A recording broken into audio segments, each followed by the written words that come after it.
preview. Right, thank you very much. Thank you, Adeline. Thank you, Samia, for inviting me to get involved with the exhibition. It's been a great experience. It's been a complete change from what I'd normally be doing in January, and I'm very grateful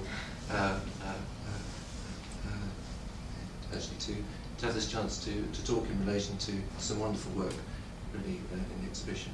But I have no slides here that relate directly to Adeline's work, but actually just conjure a bit of a background. This is what I just wanted to start with to show where my interest in what Adeline's up to may stem from. These are the two worlds that I try to bridge in my own research and writing. We have the spare Spartan world of Piet Mondrian there in his studio, standing amongst his various grids, and we have the chaotic world of the Dada group, and that's Johannes Bader stood at the back there with his crazy assemblage, the Plasto Dio Dada drama shown in 1920 in Berlin. And what I often try to do is actually expose or reveal how someone would see these as kind of diametric opposites of reason versus unreason, order versus chaos, that actually often doesn't hold much water on close examination. And that sort of attracted me a lot to what Adeline's doing, that you have very kind of structured elements within it, but then you have a lot of mystery at the same time. And I thought what I'd do now is a kind of romp through the grid as a way of exploring that tension. So this is going to cover centuries and thousands of miles in a very short period. So I hope it's not too ridiculously compressed. So I've got just some different versions of what the grid might mean. And this is taking the grids to be something that has significance. So they know to get out. History art students on the run. Now the winemaker, that's why. Okay, so scene one is the grid and modernity. Simple as that. The word grid itself seems to actually come into the English language kind of relatively late in the history of the language, in the 19th century probably, and comes into use specifically in relation to street layouts and to the kind of planning of the modern city. And here its emphasis then is on cities that are being built from scratch, that are kind of coming out of nowhere. So we've got this nice view of Los Angeles at night there, and then the other view is of Le Corbusier's scary model shown in 1925 in Paris. Those of you who know Paris, you might be able to recognise the Seine there and the Ile de la Cité, and where the Louvre is here, and next to it he was basically going to kind of knock the whole lot down and build this lovely grid of skyscrapers. And he wrote about this in his book Urbanisme. There's a nice little chapter in there which is called the pack donkey's way and man's way. And man is a rational animal, and he has to go in straight lines and not meander like a donkey. So here the grid kind of stands for tabula rasa, going at things kind of from a kind of flat, blank surface, and building to order, standing for everything that the modern world might promise. However, in terms of the visual arts, the grid actually has a very kind of long ancestry, and we shouldn't forget, even though the word grid itself might be a very, very new one, its connection to much older terms to do with screens, frameworks, and its relationship to the history of textiles and weaving, and its use actually in transferring designs. So here's one of the cartoons, one of Raphael's cartoons from the Victoria and Albert Museum. I don't know whether this slide's good enough. You'd be able to make out faintly underneath a kind of grid running right the way across this huge drawing, which actually assisted in its transfer into making a tapestry. So it's a kind of device actually for measuring and transferring that's been around for a very long time. And that's what I wanted to use to take me into my next meaning of the grid. So, grid modernity, we have grid as space.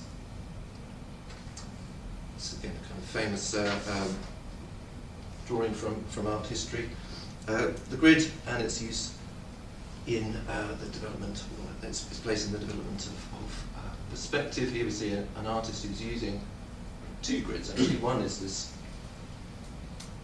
frame here to look through, and the other is what's on this paper to actually transfer three dimensions into two dimensions. We see in the early modern period a growing kind of connection between the world of observations and visual arts and the interest in knowing the world through empirical observation in the sciences. Here, the kind of the plotting of points in space on the artist's paper is akin to charting the landscape, to measuring space. We see here actually another interesting feature that I think relates to how Adeline presents some of her grids upstairs. We see two versions of the grids, one which the artist is looking through, which mimics the window behind him, and we see another that he's looking down onto. We've already seen actually in that city plan, the grid is often something you look down onto, something you look through. There's that tension between the window and then the view from above. There's much more to be said here, I think, about the kind of gender relationships at work here, and I think they relate also to what Adeline is working out through her practice. Here it's a woman's body that's subject to the controlling view of the male artist.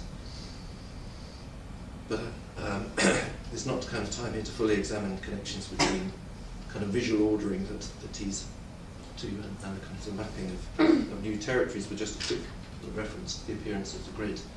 See, in mapping the world, here we have Mercator's map of a little while after that Jura drawing. You see the appearance of the grid over the surface of the known world and its connections to actually controlling and exploiting that world have been much studied in the past.